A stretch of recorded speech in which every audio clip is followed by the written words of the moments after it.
সোমবার দিন মহাদেবের যে কোনো মন্দিরে আপনারা যাবেন, যে মন্দিরে নিত্য পূজা হয় মহাদেবের, সেই মন্দিরে গিয়ে আপনারা আখের মালা তৈরি করবেন। আখের মালা বলতে আখের পাতা দিয়ে কিন্তু মালাটা তৈরি করতে হবে। আখের রস নিয়ে যাবেন সঙ্গে করে, গঙ্গা জল মিশিয়ে সেটা 108 বার ওং নমঃ শিবায় এই মন্ত্র দ্বারা অভিষেক করবেন।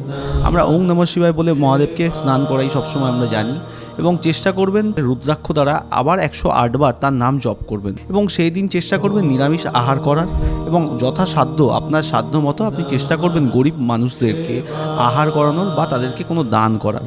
এবং আপনি অবশ্যই কিন্তু সোমবার দিনকে এই ক্রিয়াটি করতে হবে। চেষ্টা করবেন যত সূর্যের তেজ কম থাকবে, মানে যত সকাল সকাল আপনি যেতে পারবেন তত কিন্তু ভালো হবে, এবং আপনার আর্থিক দিক থেকেও আপনার সমস্যাগুলি মিটে যাবে। যেটা হচ্ছিল যে আপনি একটা অর্থ উপার্জন করে নিয়ে আসছিলেন কিন্তু সেটা আপনি সঞ্চয় করতে পারছিলেন না, সেটা থেকেও কিন্তু আপনি মুক্তি পেতে পারেন।